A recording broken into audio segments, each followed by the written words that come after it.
Puluhan kendaraan diputar balik petugas saat masuk gerbang tol Padalarang, Kabupaten Bandung Barat, Jawa Barat. Sebagian besar tidak bisa menunjukkan surat bebas COVID sebagai syarat perjalanan selama PPKM.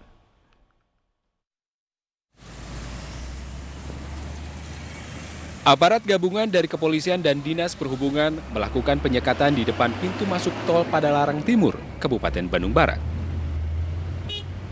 Puluhan kendaraan yang didominasi kendaraan dari Jabodetabek diputar balik karena pengendara dan penumpang tak bisa menunjukkan surat negatif COVID-19 dan sertifikat vaksin sebagai syarat utama perjalanan pada masa PPKM level 4. Proses penyekatan selama PPKM level 4 ini masih dilakukan hingga 2 Agustus mendatang. Meski sudah dilarang, ternyata masih ada kendaraan luar kota yang masuk ke wilayah Bandung Raya. Untuk pengguna jalan yang tidak bisa menunjukkan bukti sudah divaksin atau swab PCR yang hasilnya tidak negatif, maka kami putar balik kendaraan tersebut. Selama proses penyekatan ini, diharapkan warga tidak bepergian keluar kota, khususnya ke kawasan wisata Lembang yang memang masih ditutup. Dari Bandung Barat, Yuwono, iNews melaporkan.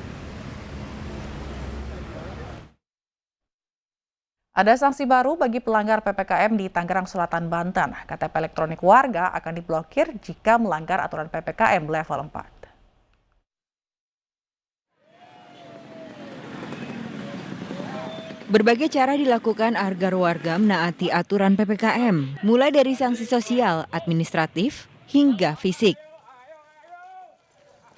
Salah satunya memblokir KTP elektronik bagi warga pelanggar PPKM level 4 yang berlaku di pemerintah Kota Tangerang Selatan.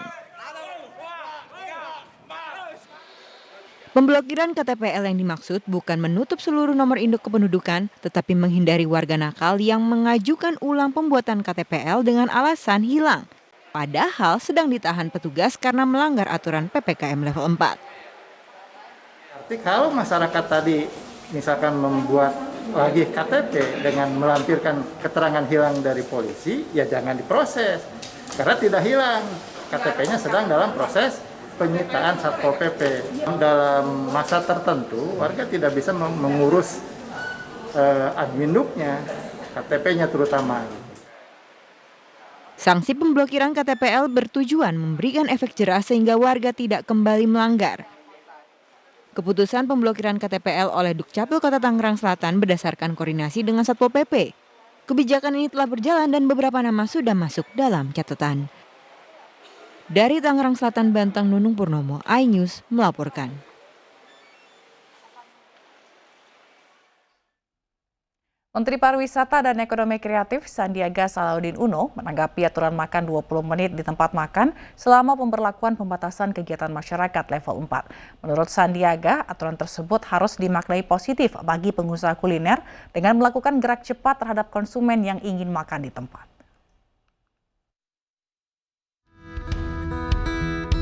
Pemerintah memperpanjang pemberlakuan pembatasan kegiatan masyarakat atau PPKM level 4 hingga 2 Agustus mendatang. Beragam aturan pun dibuat untuk menekan penularan COVID-19. Salah satunya aturan makan 20 menit di tempat makan selama penerapan PPKM level 4. Menparekraf Sandiaga Salahuddin Uno menilai pelonggaran tersebut menjadi bukti jika penerapan PPKM telah menuai hasil. Sehingga masyarakat masih bisa melakukan aktivitas ekonomi walaupun dengan sejumlah pembatasan.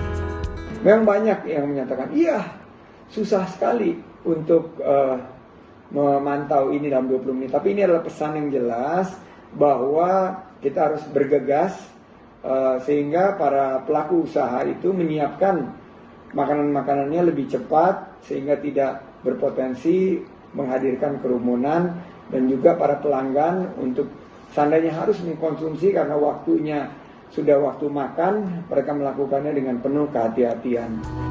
Menparekraf mendorong para pelaku usaha pariwisata dan ekonomi kreatif untuk mendukung kebijakan pemerintah dalam PPKM level 4 yang berlangsung 26 Juli hingga 2 Agustus 2021. Harapannya agar penularan COVID bisa ditekan sehingga kegiatan ekonomi bisa kembali seperti semula. Tim Liputan iNews melaporkan. Presiden Joko Widodo mengklaim PPKM darurat berhasil mengerem lonjakan kasus COVID-19. Hal itu terlihat dari jumlah keterisian rumah sakit darurat Wisma Atlet yang menurun.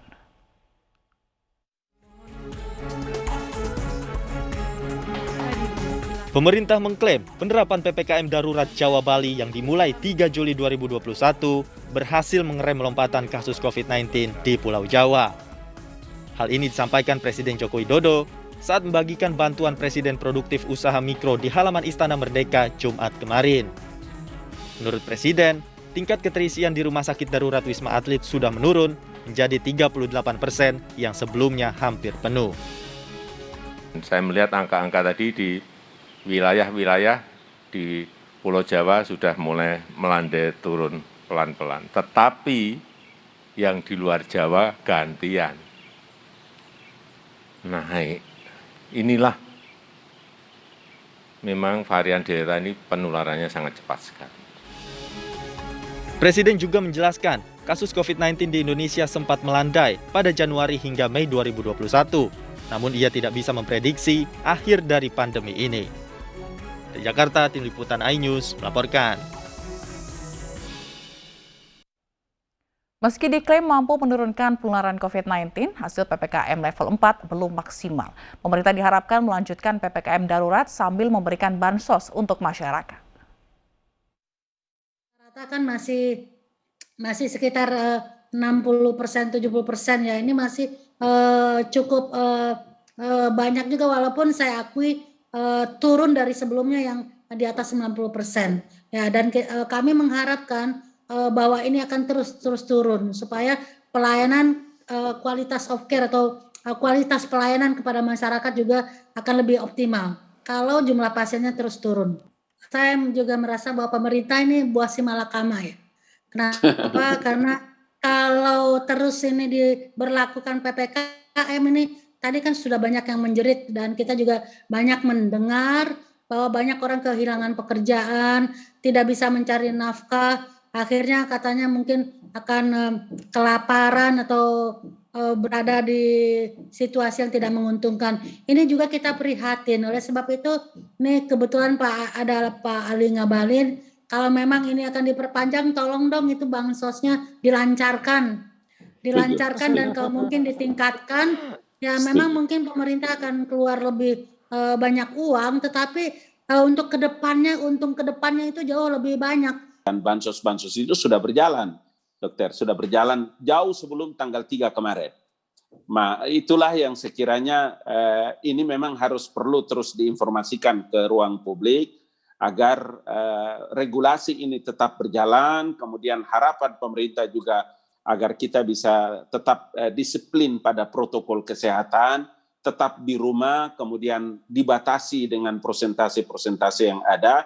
Tetapi pemerintah juga, saya setuju dengan Ibu Dokter bahwa bansos-bansos itu sampai dengan tadi sore kami juga monitor, dia terus berjalan, tidak saja di Jakarta tetapi di wilayah Jawa.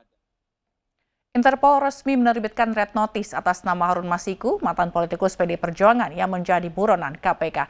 Informasinya akan hadir usai jeda.